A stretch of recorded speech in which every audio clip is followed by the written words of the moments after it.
Happy Thursday, everybody. Welcome back to The Last Symptom by Brian Barnett. I'm Brian Barnett, the creator and host of The Last Symptom. It's nice to have you here for this special episode, a special end of year episode of The Last Symptom podcast. This is the season 6 finale. So I'm happy you're here. Coming into the end of the year, holidays are coming up. A lot of you are going to be spending time with unhealthy friends and family, and perhaps you'd like some reminders and maybe even some new information about the healthy laws and principles that govern emotional health to help you get through some challenging circumstances, perhaps. So that's what we're going to be talking about. Before we get into that discussion, we've got to do the disclaimer and the musical introduction. So don't go nowhere. I'll be right here when that ends. I'm Brian Barnett. I'm just a regular guy. I'm not a doctor. I have no legal license in any field of psychology. But I did live a large part of my life with borderline personality disorder unknowingly. And I really did rid myself of the disorder completely and permanently. Through that, I've become an expert on issues involving emotional health. I accept no responsibility whatsoever for your feelings, thoughts, behaviors, decisions, and actions, including your decision to watch or listen to this show at all. But I do hope you might benefit yourself from the insights I share.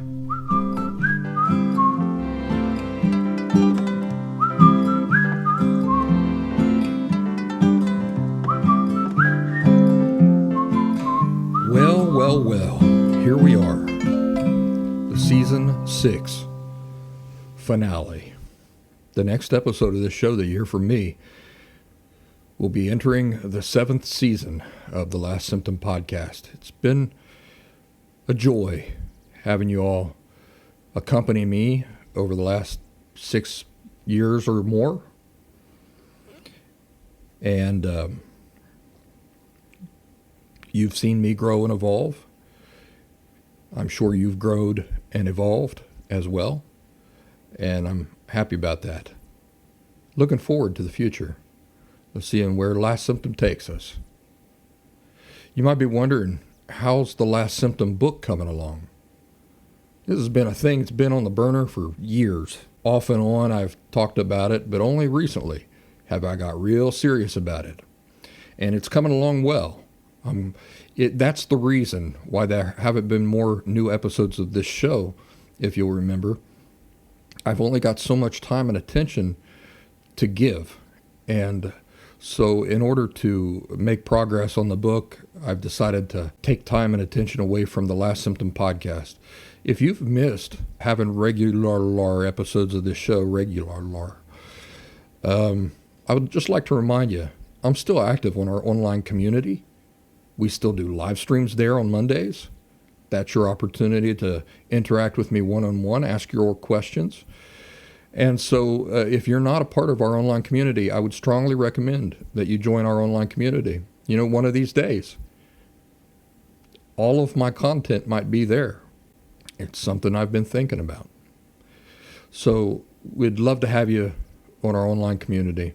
Well, not maybe all of my content, but the vast majority of it will probably at some point end up on our online community. That's where it'll be accessible. And let me say something about our online community. The platform that I chose, I think, scares some people away. I think when they go to download the app, so my online community is over on the Locals app, locals.com. And I think when, something I'm not happy about is that the people that they advertise, like their star users for that platform, are all on one side of the political spectrum. So if that's not your political preference, when you go to download that app, of course it's going to be a major turnoff. I would like to say to you that I am completely politically neutral.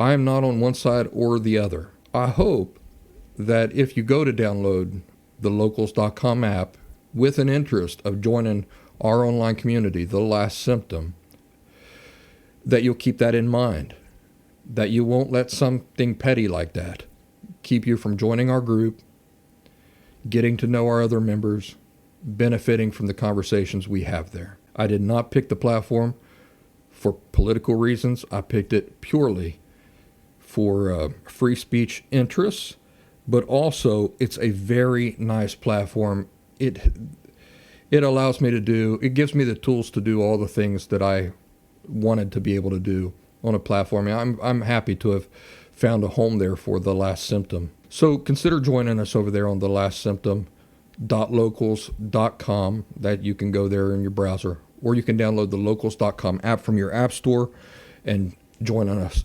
that way by going in and looking for The Last Symptom by Brian Barnett. I'd like to remind you, I do live streams there almost every Monday. That's your opportunity to interact with me live, ask your questions in a private setting. More or less private setting. I mean, there's within the community. TheLastSymptom.com is my website full of free and paid resources, so I hope you'll take advantage of that. And at TheLastSymptom.com, you can enroll in the Last Symptom Fundamentals course. That's a 2-week intensive pre-recorded video course that I've created where I lay out all of the insights that I personally needed in order to authentically recover from borderline personality disorder. It works for any emotional disorder. That's the program for you. So look into that over at thelastsymptom.com.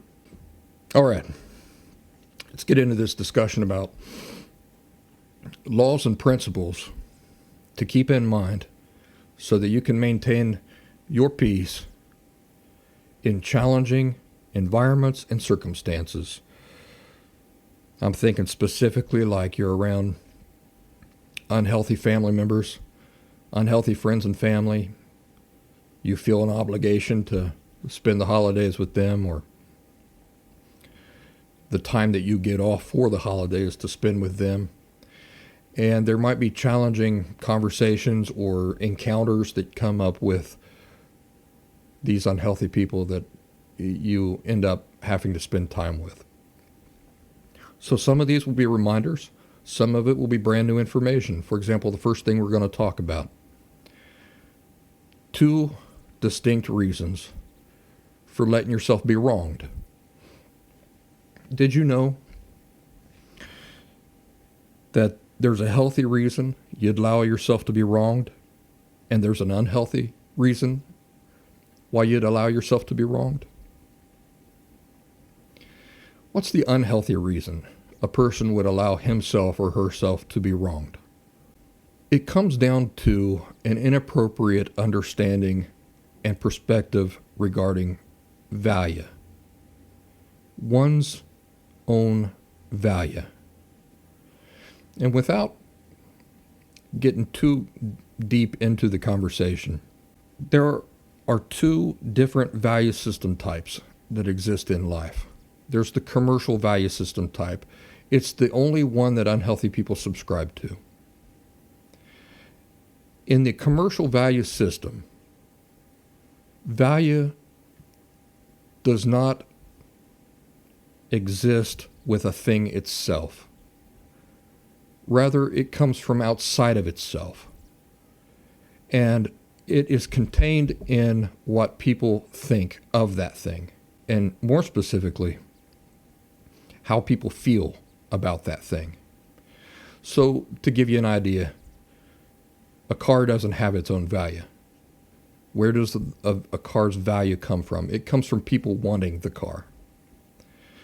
So that's one value system type. The other value system type is the inherent value system type. In the inherent value system type, a thing itself does create and contain its own value. And in that value system type, it doesn't matter what people think about the thing. Remember, that only works in the commercial value system. In the inherent value system, a thing's mere existence is what brings value into existence. So because of the nature of the inherent value system, whether people like it or don't like it, whether people approve of it or don't approve of it, whether people even know it exists or not, has no effect whatsoever on its value. Because unhealthy people are not familiar with the inherent value system, I mean, they might be familiar with it in a philosophical way, but what I'm saying is they don't buy into it. They're not convinced of it. It has no power in their life because deep down, they do not believe it actually exists. They believe they believe it's all make-believe, but it's not make-believe. The same thing that the commercial value system type is not make-believe. It's a real value system. Well, just like the commercial value system is real, you can see it. You can see it when you buy, like, for example, an iPhone, and then a year later, it's worth a fraction of what it was worth when you paid for it. What happened? People don't want the old phone anymore. They want the new phone. So you see that in the reflection of cost, right? Like what you're paying for one phone versus what people are now asking for the old phone. It's real. It's measurable. The inherent value system is no less real or less measurable. It's just that when you grow up only knowing the one value system type, unhealthy people have a real hard time subscribing. Listen, their families did not believe in the inherent value system type. They didn't live that way. They didn't value things that way. You grew up around, all the people around you did not comprehend or even live their lives with that knowledge and understanding. So everything you've seen around you for your entire life growing up contradicts this whole notion that a thing can just exist with its own value. Well, a natural result of this is that people who grow up this way, unconsciously, subconsciously, or consciously, look at themselves and say the only value system that applies to people, me included, is this commercial value system. And it's not true. Like I said, there are two distinct value systems. One that applies to things like cars and money and stuff like that. And then there's this other value system that exists right alongside of it, called the inherent value system, where a thing's mere existence brings value into the world. Some examples of that are bees. A bee's existence, its mere existence, involves inherent value. Because a bee is a bee, there is inherent value associated with that. The bee doesn't have to do anything. Nobody has to like bees. The bee just brings it into existence. Another example of that is like a banana. It doesn't matter whether the whole world hates bananas or not. The banana's mere existence brings value into the world. And do you know another thing whose mere existence brings value into the world, whether people like it or not? You bring value into the world, into existence, simply by existing yourself. That's the inherent value system. Now, a person who does not know about the inherent value system, or may know about it but has not yet convinced himself or herself that it's real, what that means is that he or she views herself or himself as having no value. You know, you hear this term like low self-esteem, low self-worth. There's no such thing as that, those two things. There's only such thing as no self-worth, no self-esteem, external worth, external esteem. So if I'm going to feel good about myself, it depends entirely on what other people think of me. And as we've recently fine-tuned that even a little bit more, it's not just what they think of you, it's how they feel about you. So that's really where an unhealthy person's perception is viewing the source of value. So a person who views himself or herself as having no worth of his or her own will often do what? What's the topic we're on right now? The topic is reasons for allowing yourself to be wronged. If you think about me, for example, if I on some level, whether it's conscious or not, perceive myself as not possessing my own value, which by definition means that I perceive myself as valueless, as being devoid of value, how am I likely then to allow myself to be treated? You see it, don't you? The only people who allow themselves to be wronged in an unhealthy way are people who don't believe they deserve anything better. So if I'm walking around and my perception of myself is that I'm worthless, am I also walking around expecting to be treated in a dignified way? Is that the kind of treatment that I'm expecting? It might be the kind of treatment that I secretly hope for, but it's not the kind of treatment I'm expecting. A person who views himself or herself as worthless will accept being treated in worthless ways. So that's the unhealthy reason that people will allow themselves to be wronged. I don't want you to allow yourself to be wronged in that way and for that reason. I do want you to allow yourself to be wronged in a healthy way and for a healthy reason. And what is that healthy way and that healthy reason?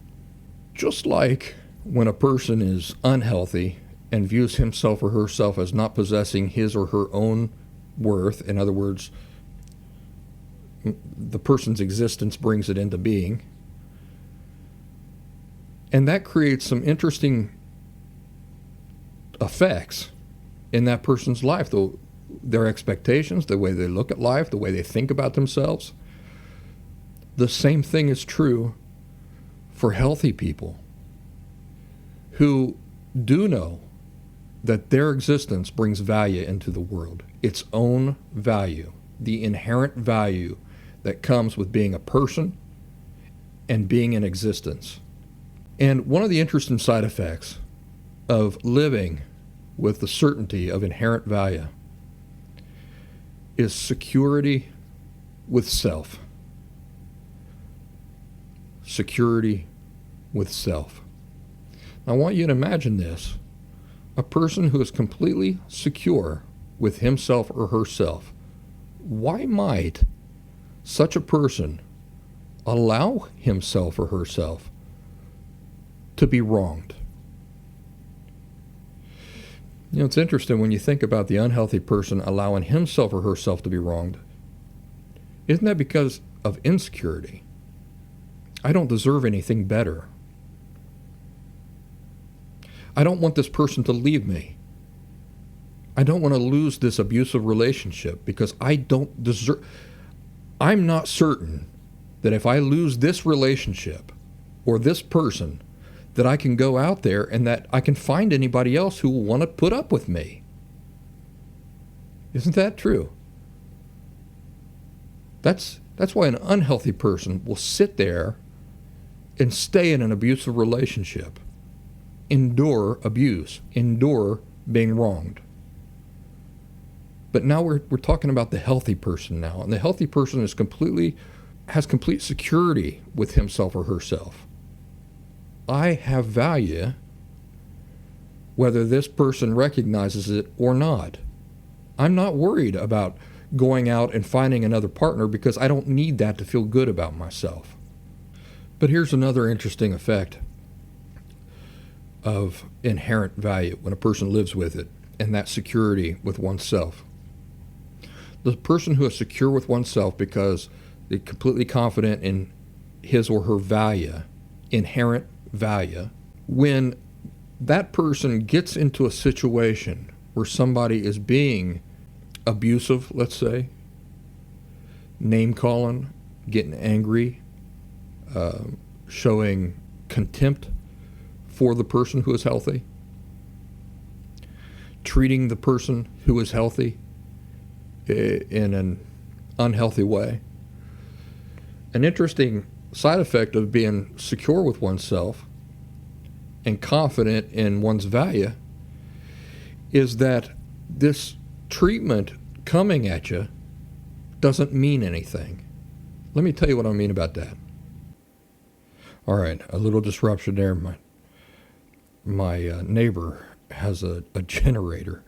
It goes off on this night every week, and it's so loud and so disturbing. And that's what has happened. Distracted me for a while, and you know what? I just decided I'm going to wait until that ends. I'm not going to compete with that daggum thing. So, do you guys like it when the distractions in my world get the better of me? There you go.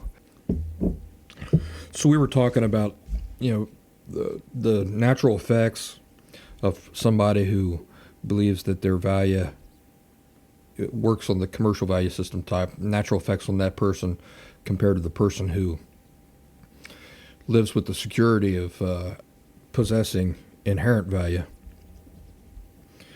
And, an interesting thing is that if you imagine me in a conversation with a bunch of people and somebody starts getting offensive, let's say somebody in my family starts getting offensive, starts becoming insulting, starts treating me in a way that I normally would not tolerate. What's going on inside of me? Am I thinking that all these things that the person is saying and the way that they're behaving is a reflection on me? No, that's what the unhealthy person does. The unhealthy person sees offensive treatment or behavior and says, what does this mean about me? That's what the unhealthy person does. Why do they do that?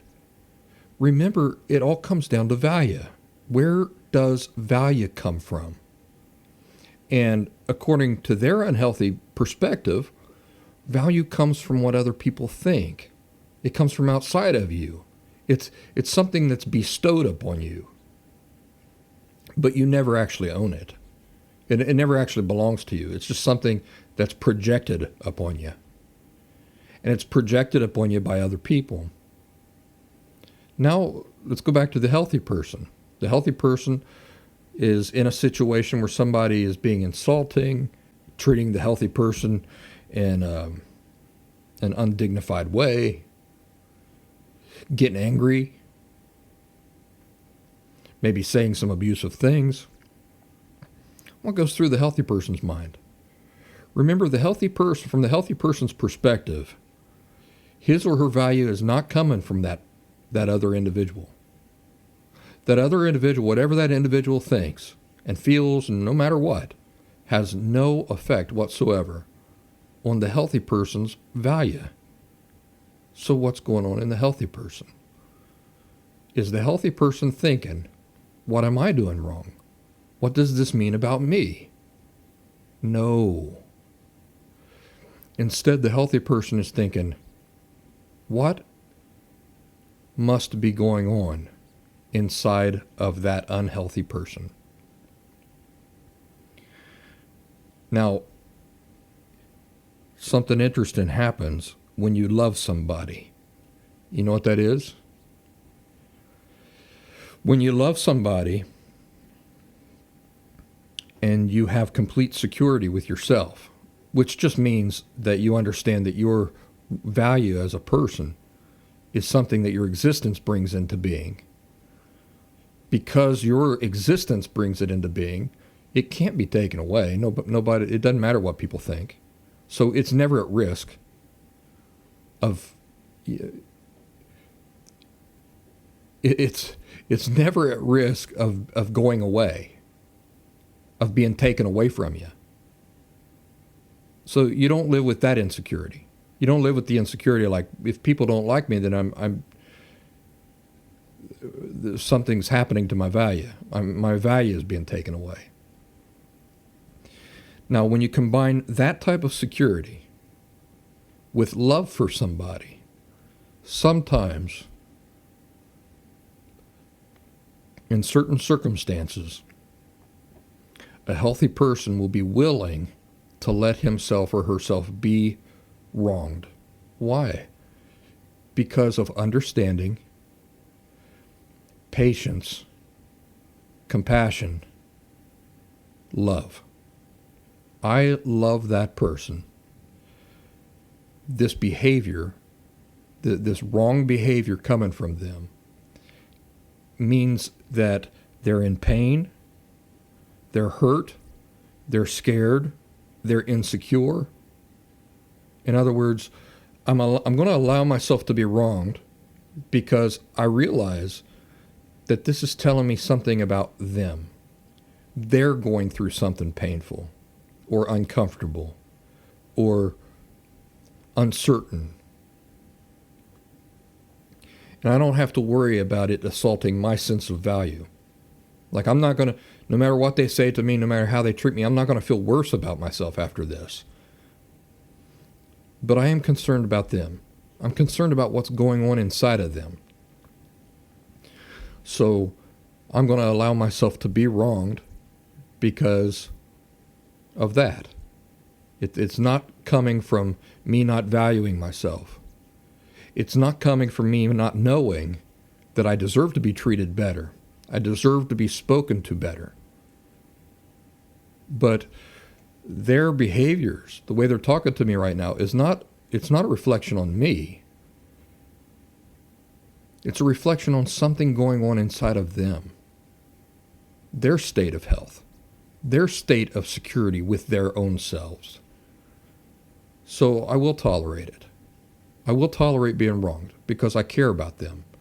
It's no skin off my back because at the end, I'm not going to feel worse about myself.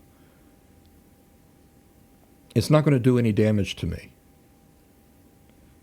So in a lot of cases, I will allow myself to be wronged out of compassion, patience, understanding. I want to understand. So the rest of the conversation might go something like that. I might ask lots of questions. You seem really heated about this topic. Why do you think that is? What do you think is getting you so heated about this? I want to understand. So, 2 reasons why a person might let himself or herself be wronged. I never want you to do it for the first reason, because you don't understand your value, because you don't think you deserve better, because you want to allow yourself to be abused because you don't feel like you deserve better. You don't think there's anybody else out there who's ever going to love you or put up with you or endure you like this abusive person will. I never want you to allow yourself to be wronged for that reason or in those circumstances. But the healthier you get, I do want you to start allowing yourself to be wronged for the healthy reason and in the healthy circumstance. That is, you understand that your value is inherent. You're secure in it. Nothing anybody says to you or thinks about you can take it away. And you care for them. And because you care for them, when they act in abusive ways, you understand it's because of some kind of fight they're having inside themselves. It's some kind of fear or insecurity that they're dealing with about themselves. And you want to be a healthy influence on them. You want to help them work through it. You'd be surprised at how that calm, steady, certain, confident appreciation for yourself can have a calming effect on people around you. So that's new. I don't think we've ever talked about that. healthy reason and an unhealthy reason to allow yourself to be wronged. I think a lot of people, when I talk about getting healthy and about your dignity and standing up for yourself and stuff like that, they think that, well, there's just no appropriate time then to allow anybody to slight you or insult you or anything like that. That's not true. There are things that if I'm at the grocery store, there are things that I would not allow, that I would not tolerate from a clerk at the grocery store. But that's quite different than what I might allow or not allow coming from like a beloved uncle, right? If a beloved uncle or a cousin or somebody starts talking to me in the same way, I might be willing to overlook it and just let it pass without confronting the person or getting, real indignant and combative about something like that. Why? Because I love them. I understand that this is something that they're dealing with. It's telling me something about them, not about me. And because I love them, I might be willing to extend compassion, understanding, patience, and all these things and continue to talk to them and not get too combative about it. Here's something else to keep in mind. The unhealthy way of life or the unhealthy style of living, the unhealthy lifestyle, is all about control. It's about controlling others, controlling your environment, controlling everything in your environment, everything around you, controlling everything in your life. It's exhausting. The healthy style of life or the healthy lifestyle is not about control. It's really not about control. It's about how to artfully operate with what you're given. In other words, what people give you, whatever people give you, how can you artfully manage that or manage yourself really in that? So that's a better way of saying it. The unhealthy lifestyle is to control everything around you and outside of you. The healthy lifestyle, by contrast, is not how to control all that stuff outside of you.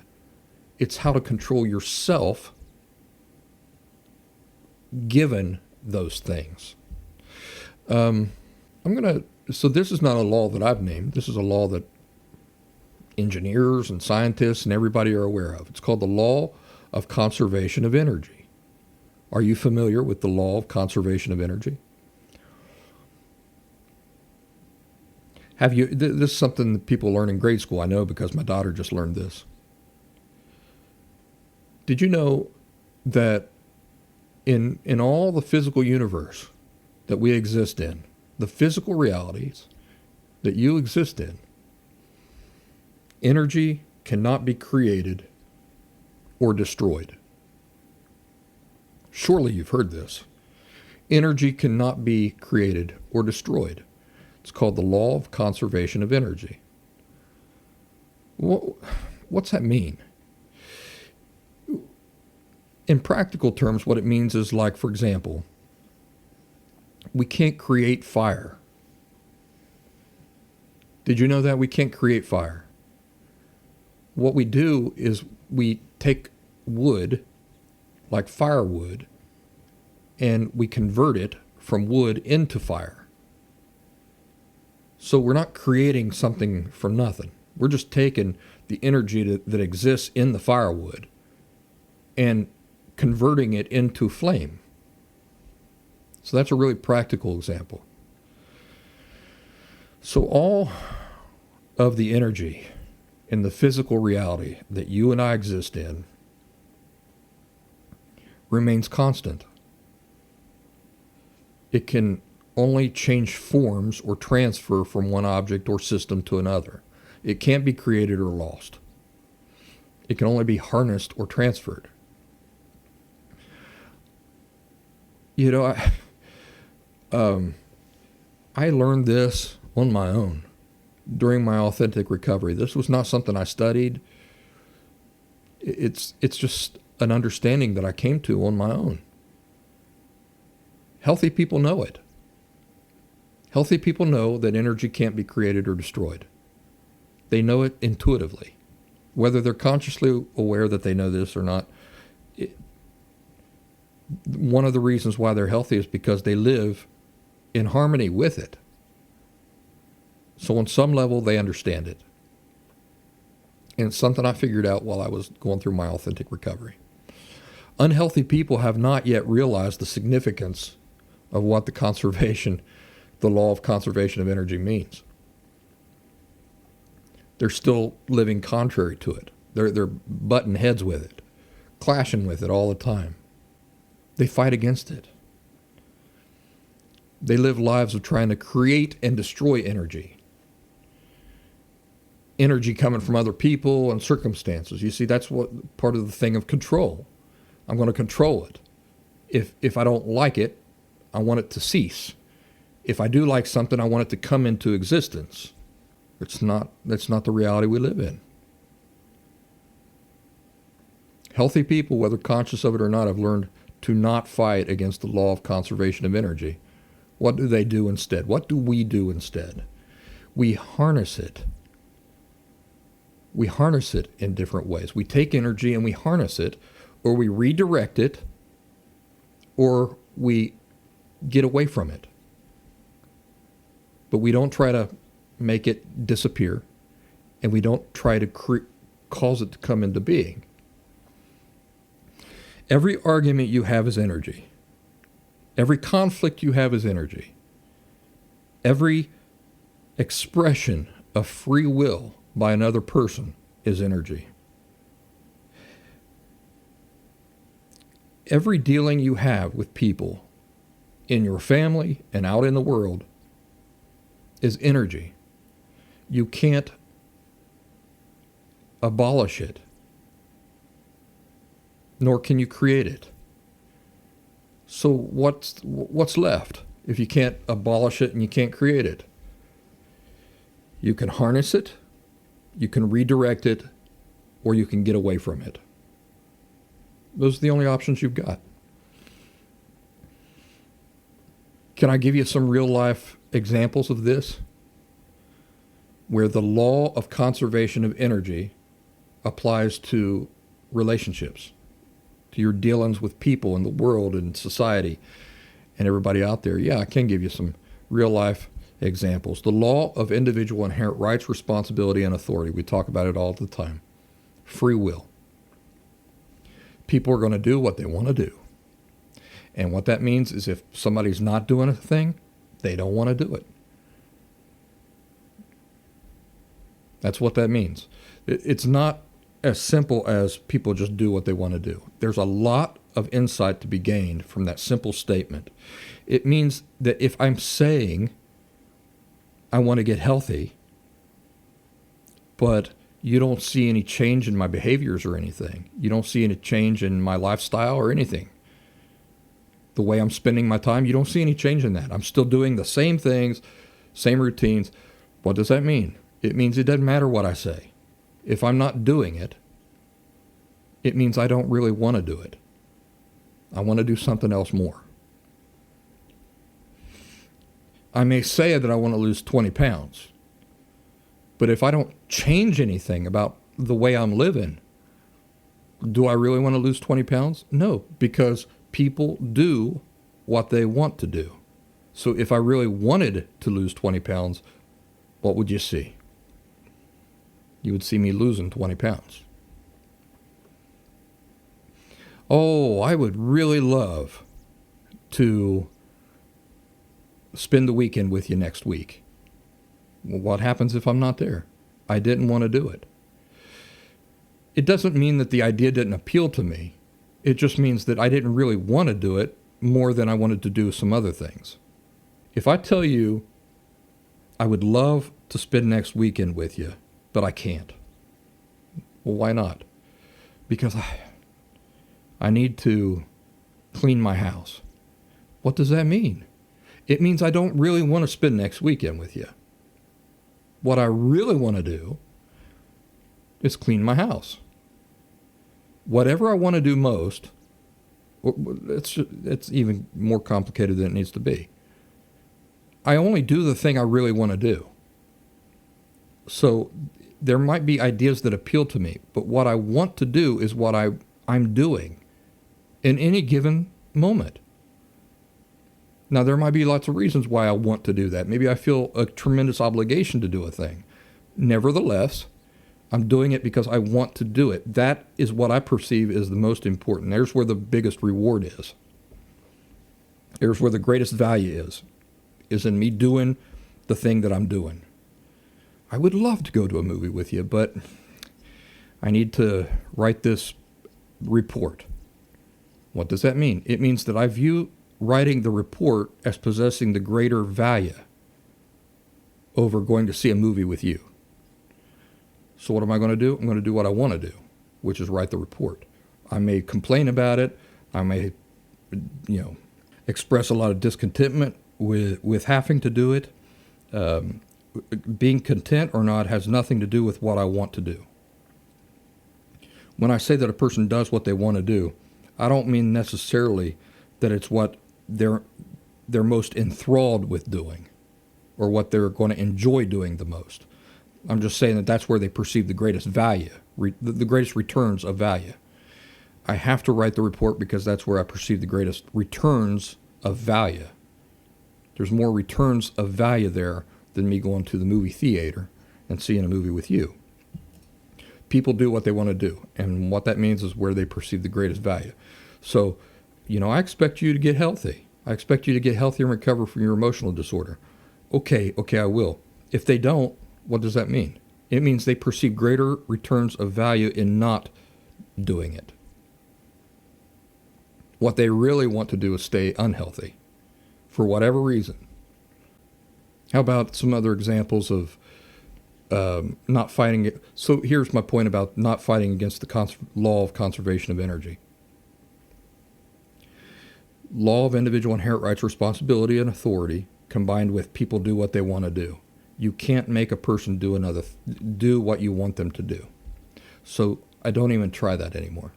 I don't spend my energy pointlessly trying to control other people. I view other people as the weather. People are the weather. Honestly, there's zero difference. Zero difference. I don't care if we're talking about your wife or your husband or your dad or your mom or whatever. There is zero difference in the nature between your relationship with other adults and the nature of your relationship with the weather. I challenge you to come up with an example where there's some difference in the nature between your relationship with other adults and your relationship with the nature of weather. There is no difference. I know the weather is this impersonal force, and people are people, but what I'm talking about is the nature of your relationship with these two things. You can't control the weather. The weather is simply going to do what it does. That is exactly the true nature of your relationship with people. Do you well. Keep that in mind while you're dealing with people who are unhealthy. You don't try to control the weather. You accept what the weather gives you, and you make decisions for yourself. And that's the way it's got to be with people too. Getting off the merry-go-round. You remember that one? When I'm in a discussion and I realize that a discussion is pointless, it's going nowhere, it's just a merry-go-round. And I found myself on this merry-go-round. It's going to go round and round. The conversation now serves no purpose. I get off the merry-go-round. As soon as I realize that thing is going in a circle, I look for my opportunity to jump off in a polite way. Non-judgmental observation. Another example of the law of conservation of energy. Non-judgmental observation. I don't try to change what is. I accept what is. I just learn how to manage myself given these realities. So I observe a lot of people, I draw a lot of conclusions about their emotional health, their thinking, their emotional state. But as far as trying to change them or show them the light or whatever, those sorts of things, I don't engage that way. I like to observe people and allow them to be how they are and to accept what they're giving me. If it becomes unbearable, I can leave. But I'm not going to try to change them or give them a sermon about how they should be different or act different or do things differently. It's not my place. It's not my place to tell my friends and family what they're doing wrong, how they could do things better. None of this. Now, if they come to me and they ask for my advice, then all bets are off. I'll tell them what my honest opinion of the thing is. But unsolicited, no, it's just me observing. Me observing, minding my own business. That's non-judgmental observation. In this way, I'm not fighting against or trying to destroy energy. I'm making a decision with the energy. I'm moving with the energy. I'm working with what I'm getting rather than fighting against it. I'm sure you've seen martial arts. The whole principle that martial arts works on is not destroying energy. It's redirecting it. So somebody throws a punch, you redirect the energy of that punch. Somebody kicks at you, you're not there to prevent the kick, you're there to redirect the kick. One example that come to my mind was like being out in the woods and you're hiking along and you come to this big creek, right? This big roaring creek out in the middle of the woods, and you want to cross it. What are you going to do? You can't snap your fingers and make the creek disappear. The creek is there. The creek or the river or the stream, the moving body of water. It's there. But you want to cross it. You want to be on the other side of the creek. What are your options? Well, your options are not to just, again, remove the creek. That's not an option. You can take off your shoes and wade across. You can build a raft. You can look for a tree that's fallen across and shimmy across it. You can do what most people do. They look for stones. They look for stones in the creek that they can just kind of hopscotch across and get to the other side. You can choose to stay on this side of the creek. Whatever the case, you're accepting the reality of the creek as it is and making decisions for yourself about how can I do what I want to do despite this creek? You're working with the reality of the creek, not against the reality of the creek. You see? And that's the takeaway point here that I'm trying to make. You work with the reality of the creek. You don't work against the reality of the creek. Because what happens if you work against the reality of the creek? You end up drowning. Or you end up dying, freezing to death because you fall in, you get soaking wet, and it's 2 degrees outside. Nothing good comes out of working against the reality of a thing. Lots of good comes from working with the reality of a thing. So now you're starting to understand this conservation of energy. Whatever people are giving you, that's what you've got to work with. That's the reality you've got to work with. One of your options is not making it disappear, that reality disappear, or ignoring it, pretending it's not there, or that it's not what it is. So you never work against a reality. You work with the reality. That's how you deal with people. And it just goes back again to people or the weather. Thunderstorm hops up on you. You don't work against the reality. No, I don't believe it. There's not a thunderstorm. Or even better yet, it shouldn't be thunderstorming right now. Right? It shouldn't be thunderstorming. It's not right. It's not right. I don't accept that it's thunderstorming right now. No, you don't work against the reality. You work with the reality. Is it thunderstorming? It is. It really is. So because it's thunderstorming, I need to do this for myself, or I need to do this for myself, or I need to do this other thing for myself. That's how you deal with people. All right, some other things here. Remember that even though you're not responsible for what other people feel, this is not the same as not caring what other people feel. Keep that in mind when you're hanging around your family and stuff. You're not responsible for what they feel or how they feel. That doesn't mean you're not responsible for caring about what they feel. Part of being emotionally healthy is caring deeply about what other people feel. You know, it's an inherent part of viewing people and valuing people as people, is caring deeply for what they feel. That doesn't mean taking responsibility for what they feel. Like, hey, I'm mad at you. Oh, what did I do wrong? Oh, I got to change and it's my fault. No, I don't do that. But I do care when a person is upset. Let's talk about it. I'm sorry that you're feeling this way. I really do want to try to understand it. I'm not responsible for what you're feeling, but I care about what you're feeling. Another law and principle of emotional health for dealing with people is calm assertive. Calm assertive versus passive aggressive communication behavior styles. You want to practice calm assertive proactions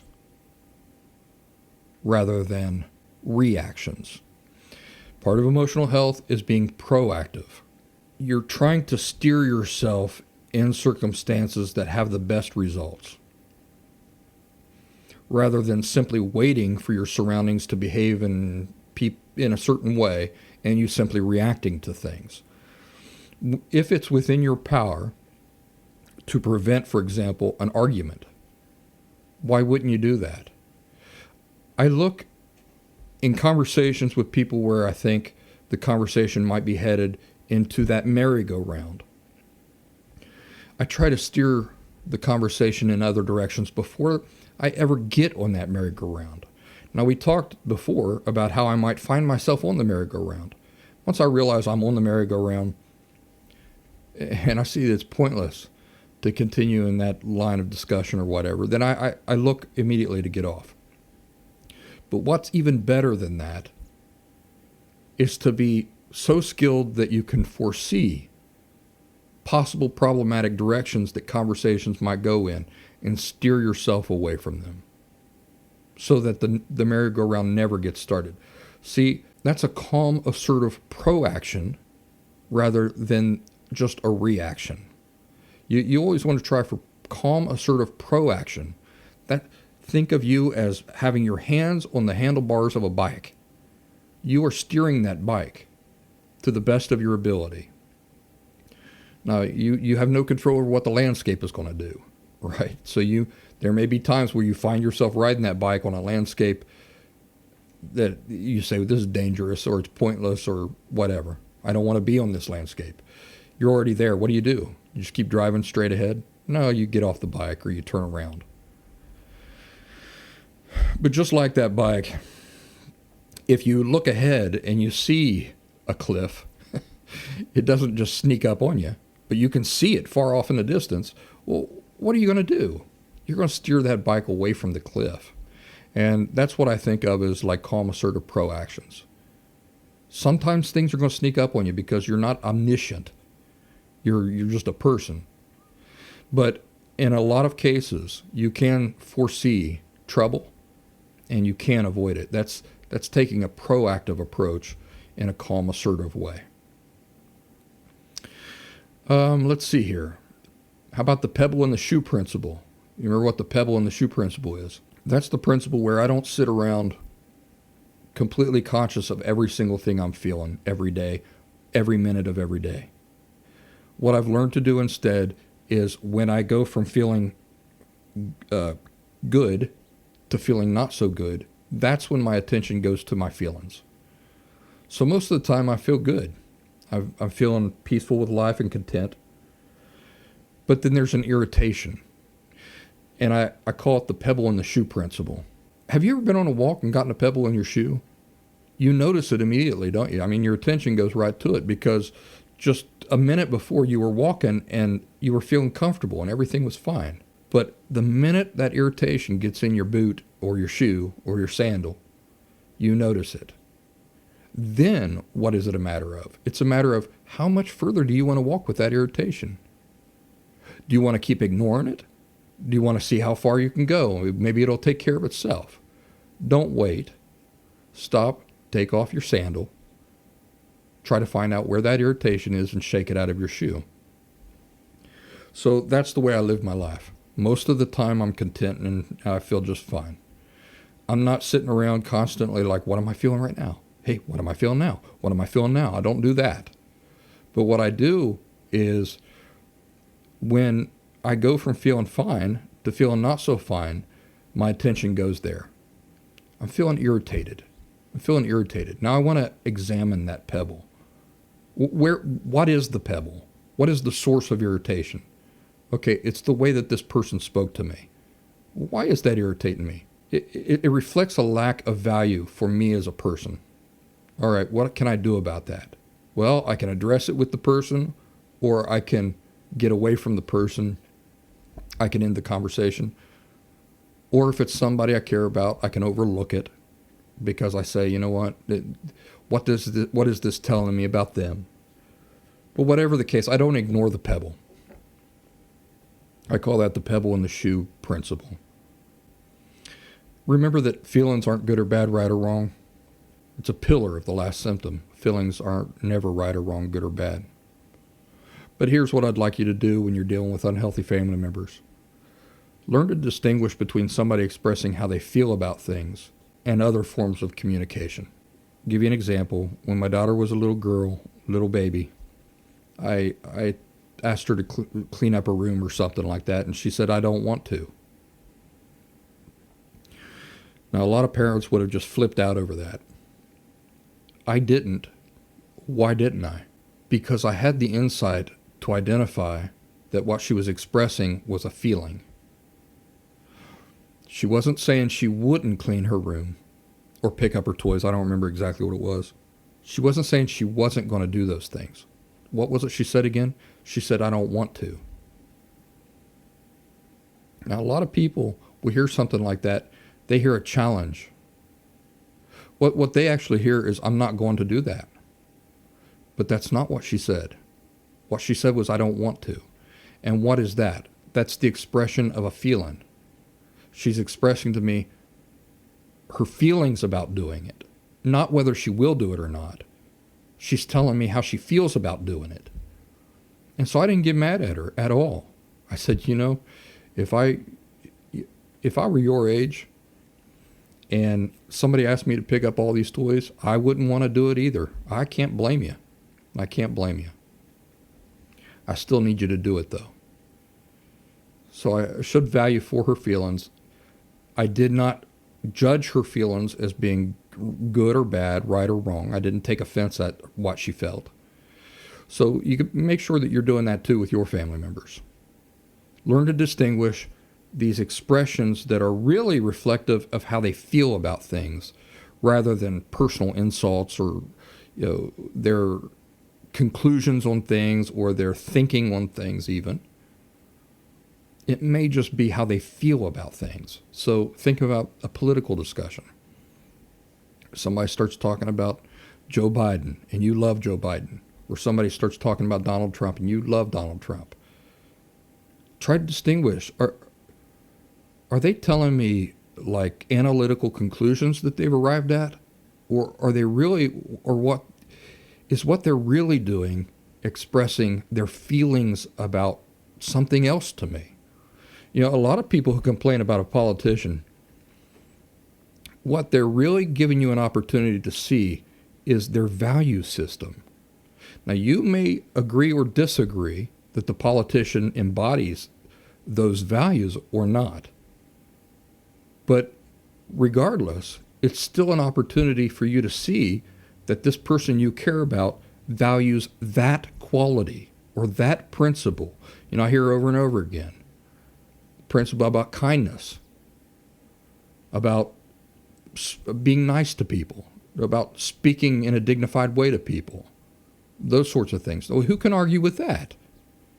So whether you like the person that they're assigning these criticisms to or not is kind of besides the point of as to whether or not you can value the principles and the qualities that they're really expressing value for. There's common ground right there. Remember, we can be held accountable for our thoughts and our behaviors. We can't be held accountable for our feelings. So just like you can't be held accountable for your feelings, neither can Uncle Bob or your mother or your cousin Sally. Recognize and value that when they're revealing their feelings can be whatever they are. And it's not healthy or appropriate to get angry at somebody for what they feel. They can be held accountable for what they think and their behaviors, not feelings. That applies to you. It applies to everybody around us too. So again, the value of distinguishing between somebody expressing what they're going to do, what they will do, what they won't do, it's quite different than them expressing a feeling about a thing, a feeling about a policy, or a feeling about a politician. Let people feel what they feel. Accept what they feel. Don't judge people for what they feel. Use it to inform you about what form of thinking must they have. What are some of their life experiences? Draw them out. Find common ground in that way. And that kind of brings me to the law of distinctions. Remember the law of distinctions. Just because things may have a connection doesn't mean that they're the same thing. And I call that the law of distinctions. Part of being emotionally healthy inherently involves the ability to make distinctions and being in the habit of making distinctions. Remember, my law of distinction says, or the last symptom law of distinction says, that just because things may have a connection, there might actually be a connection there. Like one thing might have a connection with another thing. It doesn't mean they're the same. It doesn't mean they're the same thing. You have to make the distinction that they're separate things. People equate things as being the same when they are not the same. So, for example, a lot of people equate what people do as being the same as the person himself or herself. So let's go back to politics. I'm using politics as an example because I imagine just come out of an election, holidays, there's going to be a lot of interesting discussions around supper tables. So let's use this example. Let's use a Joe Biden and a Donald Trump example. Do you hate Joe Biden? Well, it would be worth keeping in mind that people who vote for Joe Biden are not the same as Joe Biden. Does that seem irrelevant to you, that distinction? It's not irrelevant. Make sure you're distinguishing the real origin of your hate and not lumping every single thing associated with that feeling into the same bucket. Like, I hate Joe Biden, and you voted for Joe Biden, that means I hate you too. Stop. Make a distinction of where the origin of your hate, where is your hate originating for real? Now, don't throw everything that is even remotely associated with the source of that hate into the same bucket. Do you hate Donald Trump? Well, make sure you don't confuse the source of your hate by applying it to absolutely everything associated with Donald Trump. I like McDonald's. And you know what? Apparently Donald Trump likes McDonald's too. So what does that mean? Are Big Macs now suddenly evil? That's not how real life works. Donald Trump breathes air too. So what are you going to do? You going to boycott air? distinctions. Big Macs, just because Donald Trump likes them. A Big Mac is a Big Mac, and Donald Trump is Donald Trump. Now, having given these two examples, let me say this on the same topic of making distinctions. I don't believe anybody out there really hates Joe Biden or Donald Trump. How could you? How could you without ever having met them or spent time with them? So what is it that people really hate? People who get so feverishly angry and animated and disgusted with Joe Biden and Donald Trump. What is it that they really hate? Well, it's something that they believe that Donald Trump and Joe Biden represent. So people look at Joe Biden, and maybe it's the qualities that they think he embodies that they actually hate. You look at Donald Trump. It's the qualities. It's the qualities that they believe he embodies that they actually hate. Or the things that Joe Biden represents that they actually hate. That's really the source of these intense emotions that they're feeling. And the same thing with Donald Trump. It's what they believe Donald Trump represents. But as far as the men themselves, I don't believe that anybody really hates these people as for the people that they are. It's pretty obvious to me that there's more going on there. Honestly, you can't hate a person without knowing them. You have to know a person in order to hate them. And the best most of us will ever get to know in Joe Biden or Donald Trump as people is what is filtered to us through reports or through tweets or through television interviews. But anyway, does the distinction matter? Yeah. If you want to be healthy, you have to make distinctions. If you want to be healthy, you have to be emotionally and intellectually honest enough to stop and say, how could I possibly hate this person? Where are these feelings really coming from? It's some aspect of their character, real or imagined. That's what I hate. And if you do this will allow you to hate the things people do or don't do, rather than hate people themselves. It'll help you to view the individuals, those individuals as people. Let's forget about the politicians. Anybody. It'll help you to view an individual neutrally as a person, while being able to hate or approve of things they do or don't do separately. Remember the law of distinctions. The things I do are not the same as who and what I am. The things you do are not equivalent with who and what you are. And that's true for all people. Part of this is learning to view people appropriately as people, not to equate them with related things, but distinct things. What I mean is, what I do, even though it's associated with me, it's not the equivalent of who and what I am. It's simply associated with me. Can I hate one thing and love the other? I can. There are people in my life that I do that for. I absolutely hate, despise some of the things they do and don't do.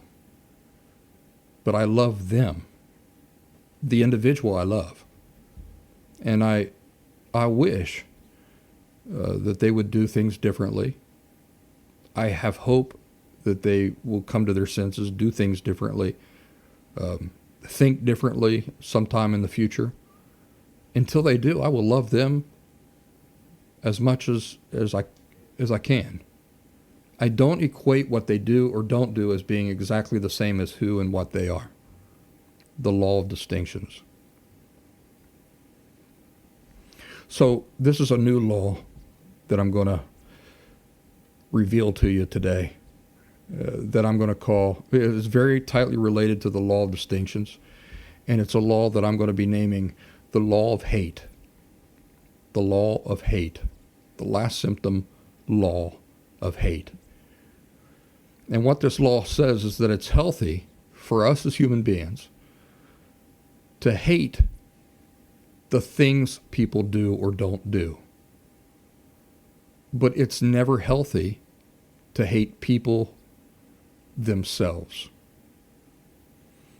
I reckon a lot of people are going to struggle with that. But the more you think about it, the more you spend time thinking about it and trying to understand it, the more this reality will become apparent to you. Hate is related to the way we perceive value. Hate is an intense emotion that comes from viewing a thing as being an utter affront to what is right, something that should not exist. So you can see that it's never appropriately applied to people by people. God doesn't hate any of us. What is it that he hates? He hates the things people do or don't do. Those things he does hate, but he loves people. He loves all of us. So if there were anybody who would have a right to hate people, I'm not talking about just the things people do or don't do, but the people themselves, it would be the Almighty. And apparently he doesn't do that. Now think about how much more unhealthy it is for people to hate other people. You know why that's so obnoxiously wrong?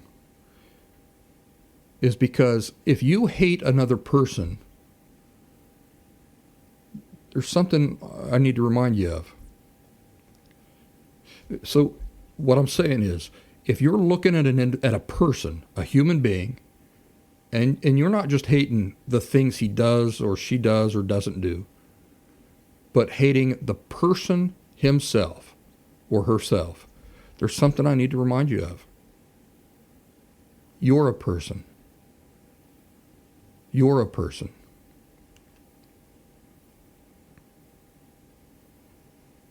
And what did we say that where's hate come from? It comes from viewing a thing as an utter affront to what is right and should be allowed to exist. So you as a person viewing another person with hate means you're viewing that person, not just what they do or don't do, but the person himself or the person's existence as being an affront to what is right, and it should not exist. And you're a person. So you can see that hate is never appropriately applied to people by people. That would be like ants hating other ants because of what they inherently are. They're ants.